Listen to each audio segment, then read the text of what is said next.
दर्शकों, आज मैं आपको एक ऐसे आर्टिकल में छपी एक सच्चे भूत की कहानी बताऊंगा जिसने अपनी मर्डर मिस्ट्री खुद सुलझाई। जी हाँ, अमेरिका में एक भूत ने अपनी मर्डर मिस्ट्री सुलझाने में पुलिस की मदद की थी। यह घटना अमेरिका के वेस्ट वर्जीनिया राज्य में ग्रामीण क्षेत्र ग्रीन बियर काउंटी में आज से करीब 100 साल पहले घटी थी। इस काउंटी में इरास्मस एडवर्ड शू नाम का एक लोहार रहता था। उसकी 3 महीने पहले ही एल्वा नाम की एक महिला के साथ शादी हुई थी। जनवरी 1897 की रात एडवर्ड ने अपने पड़ोस के एक लड़के को काम करने वाली जगह से घर भेजा ताकि वह देख सके कि उसकी नई नवेली पत्नी को बाजार से कुछ चाहिए तो नहीं। जब ये लड़का ग्रीन बियर काउंटी में उसके घर के दरवाजे पर पहुंचा तो उसने एल्वा को सीढ़ियों के नीचे पड़ा पाया। एक पल के लिए वह लड़का डर गया। उसे समझ नहीं आ रहा था कि वह क्या करे। उसने एल्वा को सीधा किया और चेक करने की कोशिश की, आखिर इसे हुआ क्या है। एल्वा का सिर एक तरफ झुका हुआ था। पहले तो उसे लगा कि एल्वा शायद सो रही है। वह चुपचाप उनकी ओर बढ़ा और मिसेज शू कहकर उन्हें जगाने की कोशिश की। कोई जवाब ना मिलने पर वह घबराकर वहां से दूर चला गया और अपनी माँ को इस बारे में बताया। पड़ोस में ही रहने वाली उस लड़के की माँ ने एल्वा को बेसुध पड़ा देख स्थानीय डॉक्टर और सरकारी अधिकारी जॉर्ज डब्ल्यू कनप को बुलाया। सूचना देने के लगभग 1 घंटे तक कनप घटना स्थल पर नहीं पहुंची, लेकिन तब तक एडवर्ड शू वहां पहुंच चुका था, जो उसका पति था। वह अपनी पत्नी के शव को वहां से उठाकर बेडरूम में ले गया, उसे नहलाया, कपड़े पहनाए और बिस्तर पर लिटा दिया। उसने अपनी पत्नी के मृत शरीर को एक ऊंचे कॉलर वाले कपड़े पहनाकर दफनाने के लिए तैयार किया और उसके चेहरे पर पर्दा डाल दिया। इस दौरान सरकारी अधिकारी और मौत के मामलों को देखने वाले स्थानीय डॉक्टर जॉर्ज डब्ल्यू कन्नप भी पहुंच गए। उन्होंने मृतक महिला के शरीर की जांच शुरू कर दी।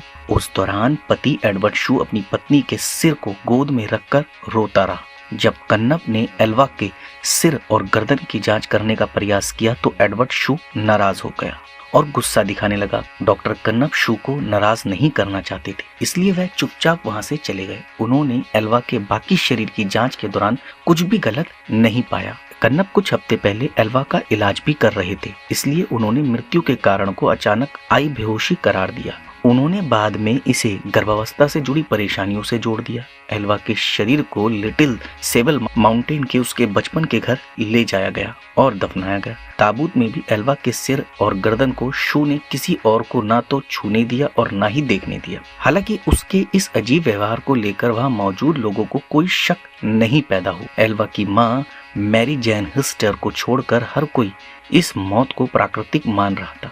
वह शू को कभी पसंद नहीं करती थी और उन्हें बिना सबूत के भी यह यकीन हो गया था कि शू ने ही उसकी बेटी की हत्या कर दी। पर बड़ी बात यह थी कि सिर्फ एल्वा ही बता सकती थी कि उसके साथ क्या हुआ था। ऐसे में मैरी जैन हिस्टर ने एल्वा की आत्मा से बात करने का फैसला किया। उन्होंने आत्मा को बुलाने के लिए कई विशेष पूजा और प्रार्थनाएं शुरू कर दी। कई हफ्तों तक सुबह शाम प्रार्थना करने के बाद उसे एल्वा की आत्मा से उत्तर मिला। हिस्टर ने दावा किया कि उसकी बेटी उसे अपनी कहानी बताने के लिए लगातार 4 रात सपने में दिखाई दी। उन्होंने कहा कि आत्मा पहले एक उज्जवल प्रकाश के रूप में प्रकट हुई, धीरे धीरे एक मानव रूप लेकर अपनी कहानी बताने लगी। इस दौरान पूरा कमरा ठंड से भर गया था। लगातार 4 दिनों तक एल्वा की आत्मा ने अपनी माँ को सपने के जरिए पूरी कहानी बताना शुरू की। एल्वा के भूत ने उसकी माँ के सामने कबूल किया कि शू ने उसके साथ क्रूरता की और दुर्व्यवहार किया। एक रात जब एल्वा ने रात को खाने में मीट नहीं बनाया तो उसने एल्वा पर हमला कर दिया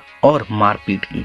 शू ने मारपीट के दौरान एल्वा की गर्दन तोड़ दी थी, जिसके बाद एल्वा के भूत ने अपना सिर पूरी तरह से पीछे घुमाया और वहां से चली गई। इस घटना के बाद एल्वा की मां पब्लिक प्रोसिक्यूटर जॉन प्रेस्टन के पास गई और मामले को फिर से खोलने की अपील की। प्रेस्टन ने भूत के बारे में उसकी कहानी पर विश्वास किया और आसपास के लोगों से पूछताछ शुरू कर दी।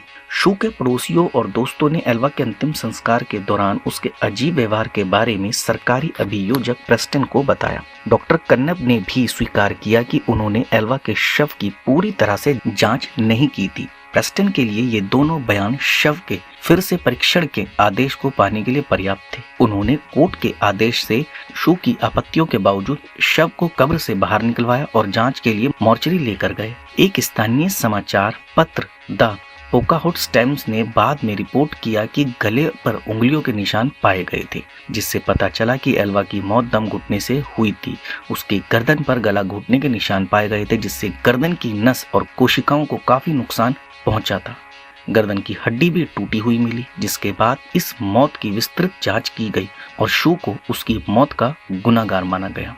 ऐसा कहते हैं कि ज्यादातर लोगों ने तो शू पर विश्वास कर लिया था, लेकिन माँ ही होती है। माँ ने जरा सा भी शू पर विश्वास नहीं किया। उसने अपनी कोशिश जारी रखी कि आखिर मेरी बेटी अचानक से ऐसे मर कैसे सकती है। उसने तभी से ठान लिया था कि मैं अपनी बेटी को इंसाफ दिलाऊंगी, क्योंकि मेरी बेटी कोई बीमार नहीं थी, न ही वह कोई बीमारी का शिकार थी। तो फिर अचानक से मौत क्यों? और जब उसे कुछ नहीं सूझा तो जाहिर सी बात है, उसने जो पैरानॉर्मल एक्सपर्ट्स होते हैं या जो आत्माओं को बुलाने की कला जानते हैं, उन सभी के जरिए अपनी बेटी की आत्माओं को बुलाया और उससे सवाल जवाब कर इस बात को जाना कि उसकी मौत का जिम्मेदार, यानी कि उसको मौत के घाट उतारने वाला और कोई नहीं, उसका पति शू ही है। तो देखा दर्शकों, माँ ही होती है। ये केस कब का बंद हो चुका था, कब का एल्वा को दफना दिया गया था, लेकिन एक माँ अपनी बेटी को इंसाफ दिलाने के लिए किस हद तक गुजर जाएगी ये किसी को नहीं पता था।